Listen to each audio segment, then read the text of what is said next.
여러분, 혹시 소변에서 거품이 보이신 적 있으신가요? 아니면은 아침에 일어났을 때 눈꺼풀이 퉁퉁 붓거나 발목이 부어서 양말 자국이 깊게 패인 적 있으신가요? 이런 증상들을 단순히 나이 탓으로 돌리고 계시진 않으셨나요? 저는 35년간 시니어분들의 신장을 연구한 강형구라고 합니다. 그런데 정말 안타까운 게 뭔지 아십니까?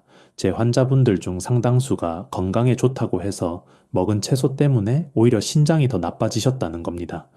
그분들은 하나같이 이렇게 말씀하셨어요. 선생님, 저는 분명히 몸에 좋은 거 챙겨 먹었는데요. 왜 콩팥 수치가 더 나빠진 거예요? 여기서 충격적인 사실 하나 말씀드리겠습니다. 우리가 흔히 건강에 좋다고 알고 있는 채소 중에서 신장이 약한 분들에게는 오히려 독이 되는 채소들이 있습니다. 더 무서운 건 이런 채소들을 계속 드시면 심장이 멈출 수도 있다는 겁니다. 과장이 아닙니다. 고칼륨 혈증이 심해지면은 부정맥이 오고 심하면은 심정지까지 올 수 있어요. 오늘 이 영상에서는 제가 35년간 환자분들을 보면서 직접 확인한 절대 드시면 안 되는 채소 4가지와 반대로 죽어가는 신장을 살리는 기적의 채소 4가지를 알려드리겠습니다. 이 정보는 어디서도 쉽게 들을 수 없는 내용입니다. 이 끝까지 보시면은 여러분의 콩팥을 지킬 수 있는 구체적인 방법을 알게 되실 겁니다. 이제 본격적인 이야기에 앞서 먼저 우리 몸에서 신장이 어떤 역할을 하는지 이해하셔야 합니다. 신장은 강낭콩 모양으로 생겨서 콩팥이라고도 불립니다. 크기는 주먹만 하지만 우리 몸에서 정말 중요한 일을 합니다. 신장은 하루에 무려 180리터의 혈액을 걸러냅니다. 이게 어느 정도인지 감이 안 오실 수 있는데요. 2리터짜리 생수병으로 따지면은 180개입니다. 매일매일 그만큼의 혈액에서 노폐물을 걸러내고 필요한 건 다시 몸으로 돌려보내고 필요 없는 건 소변으로 내보내는 거예요. 그런데 이 신장이 하는 일 중에서 특히 중요한 게 있습니다. 바로 칼륨을 조절하는 일입니다. 칼륨은 우리 몸에 꼭 필요한 미네랄이에요. 심장이 규칙적으로 뛰게 하고 근육이 제대로 움직이게 하고 신경이 정상적으로 작동하게 합니다. 그런데 이 칼륨이 너무 많아지면 큰일이 납니다. 건강한 분들은 칼륨을 많이 드셔도 신장에서 알아서 내보냅니다. 우리 몸에서 칼륨의 90%가 신장을 통해 배설되거든요. 그런데 신장 기능이 떨어진 분들은 이게 안 됩니다. 칼륨이 몸에 쌓이기 시작하는 거예요. 이 칼륨이 쌓이면 어떤 일이 벌어질까요? 처음에는 근육에 힘이 빠집니다. 다리가 무겁고 팔이 처지고 전신이 나른해져요. 그냥 피곤해서 그런가 보다 하고 넘기시는 분들이 많습니다. 그러다가 점점 심해지면 손발이 저리고 뻣뻣해집니다. 더 심해지면 심장 박동이 불규칙해지는 부정맥이 옵니다. 최악의 경우에는 심장이 멈춥니다. 제가 직접 본 환자분 중에 65세 할머니가 계셨어요. 평소에 당뇨가 있으셔서 신장 기능이 좀 떨어져 있으셨는데 어느 날 갑자기 응급실에 실려 오셨습니다. 심장이 불규칙하게 뛰면서 가슴이 답답하다고 하셨어요. 검사해 보니까 혈중 칼륨 수치가 위험 수준이었습니다. 나중에 여쭤보니까 요즘 건강 챙긴다고 채소 주스를 매일 한 컵씩 마셨다고 하시더라고요. 그 채소 주스에 들어간 게 바로 시금치하고 부추였습니다. 자, 이제 본격적으로 콩팥을 망치는 채소들을 하나씩 살펴보겠습니다. 첫 번째는 많은 분들이 충격받으실 수 있는데요. 바로 시금치입니다. 아니, 시금치가 몸에 안 좋다고요? 뽀빠이도 시금치 먹고 힘이 났잖아요? 이렇게 생각하시는 분들 많으실 겁니다. 맞습니다. 시금치는 분명히 좋은 영양소가 많은 채소예요. 비타민도 풍부하고 철분도 많고 항산화 성분도 들어있습니다. 세계보건기구에서 선정한 세계 10대 슈퍼푸드에도 들어가 있어요. 그런데 문제는 신장이 약한 분들에게는 시금치가 2가지 면에서 위험하다는 겁니다. 첫째, 시금치에는 칼륨이 아주 많이 들어있습니다. 시금치 100g에는 대략 500mg 이상의 칼륨이 있어요. 신장 기능이 정상인 분들은 이 정도 칼륨은 문제없이 배출합니다. 하지만 신장 기능이 30% 이하로 떨어진 분들은 이 칼륨을 제대로 내보내지 못합니다. 둘째, 더 심각한 문제가 있습니다. 시금치에는 수산이라는 성분이 굉장히 많이 들어있어요. 이 수산이 몸속에서 칼슘과 만나면은 수산칼슘이라는 물질이 만들어집니다. 이 수산칼슘이 바로 신장결석의 주범입니다. 놀라운 사실은 모든 신장결석의 약 75%가 이 수산칼슘으로 이루어져 있다는 겁니다. 신장결석이 왜 무서운 줄 아십니까? 돌이 신장 안에서 커지면 극심한 통증이 옵니다. 출산보다 아프다고 표현하시는 분들도 계세요. 그리고 이 돌이 요로를 막으면 소변이 안 나오고 신장의 압력이 올라가면서 신장 기능이 더 나빠집니다. 이 악순환이 시작되는 거예요. 이제 특히 위험한 경우가 있습니다. 시금치를 생으로 드시는 경우입니다. 요즘 건강을 위해 녹즙이나 스무디 만들어 드시는 분들 많으시죠? 생시금치를 갈아서 드시면은 수산이 고스란히 몸에 들어갑니다. 삶거나 데치면은 수산이 물에 빠져나가서 30에서 87%까지 줄어드는데 생으로 드시면은 전부 다 섭취하시게 되는 거예요. 그리고 또 하나, 시금치를 두부나 멸치, 우유 같은 칼슘이 많은 음식과 함께 드시면 안 됩니다. 시금치의 수산과 이 음식들의 칼슘이 만나서 결석을 만들 확률이 더 높아지거든요. 시금치 된장국에 두부 넣어 드시는 분들 계시죠? 신장이 약하신 분들은 이 조합을 피하셔야 합니다. 두 번째로 피해야 할 채소는 부추입니다. 부추는 향이 좋고 남성 건강에 좋다고 알려져서 많이들 챙겨 드시는 채소입니다. 정력에 좋다는 말 때문에 특히 남성분들이 많이 드시죠. 그런데 부추도 시금치 못지않게 칼륨이 많습니다. 부추 100g에는 대략 450mg의 칼륨이 들어있어요. 거기다 부추는 대부분 생으로 드시거나 살짝만 익혀서 드시잖아요. 부추전, 부추무침, 부추 겉절이 이렇게 드시면 칼륨이 거의 그대로 몸에 들어갑니다. 제가 본 환자분 중에 70이 새 할아버지가 계셨어요. 평소에 부추를 정말 좋아하셔서 거의 매일 부추 요리를 드셨대요. 부추전도 드시고 부추무침도 드시고 삼겹살 구워서 부추에 싸 드시고 그러다가 어느 날 갑자기 다리에 힘이 빠지면서 걷기가 힘들어지셨어요. 병원에 오셔서 검사해 보니까 칼륨 수치가 정상의 거의 2배였습니다. 다행히 빨리 오셔서 치료가 됐지만 조금만 더 늦었으면 큰일 날 뻔했습니다. 세 번째로 피해야 할 채소는 호박입니다. 호박은 달콤하고 부드러워서 어르신들이 특히 좋아하시는 채소죠. 호박죽, 늙은 호박, 삶은 것, 애호박 나물 다 맛있잖아요. 게다가 호박이 붓기 빼는데 좋다는 말이 있어서 몸이 부으면 호박즙을 드시는 분들도 많습니다. 그런데 아이러니하게도 호박에도 칼륨이 상당히 많이 들어 있습니다. 특히 단호박이나 늙은 호박은 칼륨 함량이 더 높아요. 붓기 빼려고 호박 먹었다고 하시는 분들 중에 오히려 신장에 무리가 간 경우를 여러 번 봤습니다. 기억하세요. 호박이 붓기를 빼주는 건 이뇨작용 때문인데 이건 신장이 건강한 분들 이야기입니다. 신장 기능이 떨어진 분들은 호박을 드셔도 소변으로 칼륨을 제대로 못 내보냅니다. 오히려 칼륨만 쌓이는 거예요. 네 번째로 피해야 할 채소는 버섯입니다. 버섯이 채소인가요? 하시는 분들 계실 텐데 버섯은 엄밀히 말하면 균류이지만 식단에서는 채소처럼 취급되니까 함께 말씀드리겠습니다. 버섯은 정말 좋은 식품입니다. 단백질도 있고 식이섬유도 있고 비타민 D도 있고 면역력 높이는 데도 좋다고 알려져 있죠. 특히 표고버섯, 느타리버섯, 양송이버섯 이런 거 많이들 드시잖아요. 그런데 문제는 버섯류에 칼륨이 정말 많다는 겁니다. 특히 양송이버섯은 칼륨 함량이 채소류 중에서도 손꼽힐 정도로 높습니다. 이제 표고버섯이나 느타리버섯도 마찬가지예요. 더 문제인 건 버섯은 대부분 조리해도 칼륨이 잘 안 빠진다는 겁니다. 다른 채소들은 물에 담그거나 데치면 칼륨이 어느 정도 빠져나가는데 버섯은 구조가 달라서 칼륨이 잘 빠지지 않아요. 그래서 신장이 약하신 분들은 버섯을 아예 피하시거나 드시더라도 정말 소량만 드셔야 합니다. 제가 만난 환자분 중에 68세 여성분이 계셨어요. 평소에 건강에 관심이 많으셔서 고기 대신 버섯을 많이 드셨대요. 버섯 전골, 버섯 볶음, 버섯국 거의 매일 버섯 요리를 드셨다고 합니다. 그런데 어느 날 심장이 두근거리고 숨이 차서 응급실에 오셨어요. 검사해 보니까 칼륨 수치가 위험 수준이었고 심전도에서 부정맥 소견이 보였습니다. 건강 챙긴다고 버섯 먹었는데 이게 문제였다니 하시며 정말 허탈해 하셨던 기억이 납니다.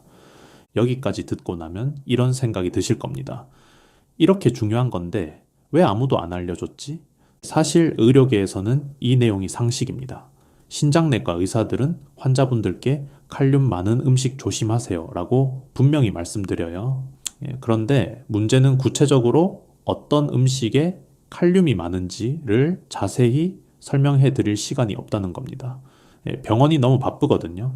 그리고 또 하나, 방송이나 인터넷에서는 이 채소가 몸에 좋다는 이야기는 많이 하는데 이 채소가 특정 질환이 있는 분들에게는 위험하다는 이야기는 잘 안 합니다. 왜냐하면 그건 복잡하고 예외가 많은 이야기거든요. 시청률이 안 나오죠. 그래서 결국 환자분들이 알아서 찾아보셔야 하는데 인터넷에는 정보가 너무 많아서 뭐가 맞는지 헷갈리시잖아요.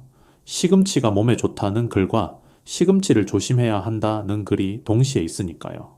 오늘 제가 분명히 말씀드립니다.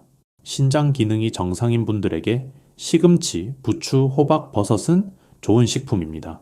그런데 신장 기능이 떨어진 분들, 특히 사구체여 과율이 30 이하인 분들에게는 이 채소들이 독이 될 수 있습니다. 반드시 기억하세요. 그렇다면 반대로 적극적으로 드셔야 할 채소도 있습니다.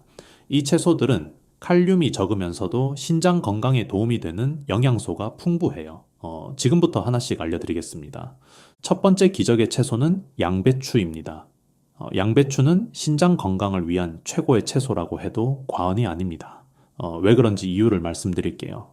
먼저 양배추는 칼륨 함량이 매우 낮습니다. 양배추 100g에 들어있는 칼륨은 약 170mg 정도예요.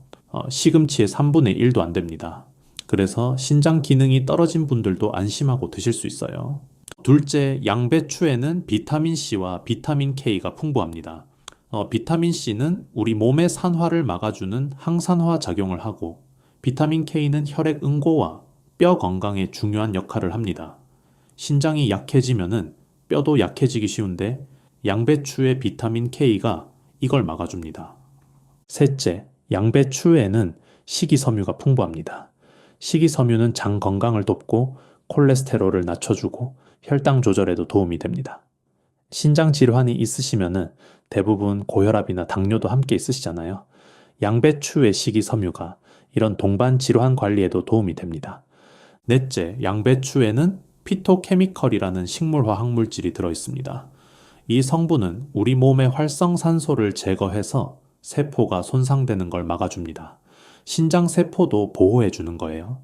양배추는 어떻게 드시면 좋을까요? 가장 좋은 건 생으로 드시는 겁니다. 샐러드로 드시거나 쌈으로 드시거나 익혀 드셔도 좋아요. 이 양배추찜, 양배추볶음, 양배추국 다 좋습니다. 다만 김치처럼 소금에 절인 건 염분이 많으니까 피하시는 게 좋습니다. 네, 두 번째 기적의 채소는 콜리플라워입니다. 콜리플라워가 뭔지 모르시는 분들도 계실 텐데요. 브로콜리랑 비슷하게 생겼는데 흰색인 채소예요. 브로콜리의 아종이라고 보시면 됩니다. 콜리플라워는 요즘 전 세계적으로 슈퍼푸드로 주목받고 있습니다. 특히 신장 건강을 위해서는 정말 탁월한 채소예요. 먼저 콜리플라워도 칼륨 함량이 낮습니다. 100g당 약 150mg 정도밖에 안 돼요. 그래서 신장 질환 환자분들도 안심하고 드실 수 있습니다. 미국의 신장내과 전문의들은 감자 대신 콜리플라워를 드세요 라고 권하기도 합니다. 감자는 칼륨이 많거든요. 둘째, 콜리플라워에는 설포라판이라는 황성분이 들어있습니다. 이 설포라판이 정말 대단한 역할을 합니다. 혈압을 낮춰주고 신장 기능을 보호해주고 암세포의 성장을 억제하기도 합니다. 연구에 따르면 설포라판은 신장 세포를 산화 스트레스로부터 보호하는 효과가 있다고 합니다. 셋째, 콜리플라워에는 비타민 C가 정말 많이 들어 있습니다. 콜리플라워 100g만 드셔도 하루에 필요한 비타민 C의 상당 부분을 섭취할 수 있어요. 비타민 C는 면역력을 높여주고 피로를 풀어주고 피부 건강에도 좋습니다. 넷째, 콜리플라워에는 식이섬유가 풍부해서 변비 예방에도 좋고 혈당 상승을 억제하는 효과도 있습니다. 당뇨가 있으신 분들에게도 좋은 채소예요. 콜리플라워는 어떻게 드시면 좋을까요? 생으로 드셔도 되고, 쪄서 드셔도 되고, 볶아서 드셔도 됩니다. 요즘은 콜리플라워를 곱게 갈아서 밥 대신 먹는 분들도 계세요. 탄수화물은 적고 영양은 풍부하니까요. 다만 너무 오래 익히면은 영양소가 파괴되니까 살짝만 익혀 드시는 게 좋습니다. 세 번째 기적의 채소는 양파입니다. 양파는 우리 식탁에서 정말 흔한 채소죠. 거의 모든 요리에 들어가잖아요. 그런데 이 흔한 양파가 신장 건강에 얼마나 좋은지는 잘 모르시는 분들이 많습니다. 양파가 신장에 좋은 이유 하나씩 말씀드릴게요. 첫째, 양파는 강력한 항염증 효과가 있습니다. 신장 질환의 많은 부분이 염증 때문에 생기고 악화됩니다. 양파에 들어있는 퀘르세틴이라는 성분이 이 염증을 가라앉혀 줍니다. 특히 생양파의 항염증 효과가 탁월하다는 연구 결과가 있어요. 둘째, 양패는 항산화 성분이 풍부합니다. 퀘르세틴 외에도 여러 가지 항산화 물질이 들어있어서 활성산소로부터 신장 세포를 보호해 줍니다. 신장이 노화되는 걸 늦춰주는 거예요. 셋째, 양파는 혈당을 안정시키는 데 도움이 됩니다. 양파에 들어있는 크롬과 비타민 B6이 혈당 조절에 관여합니다. 당뇨가 신장 질환의 가장 큰 원인 중 하나인데 양파가 당뇨 관리에도 도움이 되니까 일석이조인 거죠. 넷째, 양파는 해독 작용을 합니다. 양파에 들어있는 유황 화합물이 우리 몸의 독소를 배출하는 데 도움을 줍니다. 신장의 부담을 덜어주는 거예요. 다섯째, 양파는 소금 대신 음식의 풍미를 내는데 쓸 수 있습니다. 신장 질환이 있으면은 염분 섭취를 줄여야 하잖아요. 양파를 잘 활용하면 소금을 덜 넣어도 맛있게 드실 수 있습니다. 다만 한 가지 주의할 점이 있습니다. 양파즙을 농축해서 드시는 건 피하셔야 합니다. 양파 자체는 칼륨이 그렇게 높지 않은데 즙으로 농축하면 칼륨이 확 올라가거든요. 양파는 요리에 넣어서 자연스럽게 드시는 게 가장 좋습니다. 네 번째 기적의 채소는 붉은 피망입니다. 빨간 파프리카라고도 하죠. 이 빨간색 채소가 신장 건강에 정말 좋습니다. 붉은 피망이 좋은 이유 설명해 드릴게요. 첫째, 붉은 피망은 칼륨, 인, 나트륨 함량이 모두 낮습니다. 신장 질환이 있으면 칼륨만 조심해야 하는 게 아니라 인도 조심해야 합니다. 인이 많이 쌓이면 뼈가 약해지고 혈관이 딱딱해져요. 붉은 피망은 이 세 가지가 다 낮아서 신장 환자분들에게 안전한 채소입니다. 둘째, 붉은 피망의 선명한 빨간색은 리코펜이라는 성분 때문입니다. 리코펜은 토마토에 많이 들어있다고 알려져 있는데 붉은 피망에도 풍부해요. 이 리코펜이 강력한 항산화 작용을 합니다. 연구에 따르면 리코펜은 신장 세포를 보호하고 만성 신장 질환의 위험을 줄이는 효과가 있다고 합니다. 셋째, 붉은 피망에는 비타민이 정말 풍부합니다. 비타민 A, 비타민 C, 비타민 B6, 엽산, 이런 비타민들이 다 들어있어요. 특히 비타민 C 함량은 과일인 오렌지보다도 높습니다. 이 비타민들이 면역력을 높여주고 염증을 줄여주고 세포를 건강하게 유지해줍니다. 넷째, 붉은 피망에는 식이섬유도 들어있어서 장 건강과 혈당 조절에도 도움이 됩니다. 붉은 피망은 어떻게 드시면 좋을까요? 생으로 드시면 비타민C를 가장 많이 섭취할 수 있어요. 샐러드에 넣거나 스틱으로 잘라서 간식처럼 드시면 좋습니다. 볶아 드시거나 찜으로 드셔도 좋고요. 색깔이 예뻐서 음식에 넣으면 보기에도 좋습니다. 지금까지 피해야 할 채소 4가지와 적극적으로 드셔야 할 채소 4가지를 알려드렸습니다. 이제 마지막으로 채소를 드실 때 꼭 지켜야 할 수칙들을 정리해 드리겠습니다. 첫째, 자신의 신장 기능을 정확히 아셔야 합니다. 건강검진 받으시면 사고체여 과율이라는 수치가 나옵니다. 이 수치가 60 이상이면 정상, 30에서 59 사이면 주의가 필요하고 30 이하면 식단 관리가 필수입니다. 혈중 칼륨 수치도 정기적으로 확인하셔야 해요. 주치의 선생님과 상의해서 자신에게 맞는 식단을 정하시는 게 가장 중요합니다. 둘째, 칼륨이 높은 채소를 완전히 끊을 필요는 없습니다. 다만 조리 방법을 바꾸시면 됩니다. 채소를 잘게 썰어서 미지근한 물에 2시간 이상 담가 두세요. 물의 양은 채소의 10배 정도로 넉넉하게 하시고요. 그리고 그 물은 버리고 새물에 삶거나 데치세요. 이렇게 하면 칼륨이 30에서 50%까지 빠져나갑니다. 셋째, 녹즙이나 채소 주스는 피하세요. 채소를 갈아서 마시면 칼륨이 농축돼서 한꺼번에 많은 양이 몸에 들어갑니다. 특히 시금치, 케일, 샐러리 같은 걸 넣은 녹즙은 신장이 약하신 분들에게 정말 위험합니다. 넷째, 말린 채소나 말린 과일은 피하세요. 이 수분이 빠지면서 칼륨이 농축되거든요. 신선한 상태로 드시는 게 좋습니다. 다섯째, 껍질은 벗기고 드세요. 대부분의 채소와 과일은 껍질에 칼륨이 더 많이 들어 있습니다. 가능하면은 껍질을 벗기고 드시는 게 안전합니다. 여섯째, 한 번에 많이 드시지 마세요. 아무리 좋은 채소라도 한꺼번에 많이 드시면은 칼륨이 쌓일 수 있어요. 조금씩 여러 번에 나눠 드시는 게 좋습니다. 여러분, 저는 오늘 여러분께 정말 중요한 이야기를 전해드렸습니다. 신장은 한번 망가지면 회복이 어렵습니다. 하지만 너무 걱정하지 마세요. 오늘 알려드린 내용만 잘 지키시면은 지금 상태에서 더 나빠지는 건 막을 수 있습니다. 어떤 분들은 오히려 좋아지시기도 해요.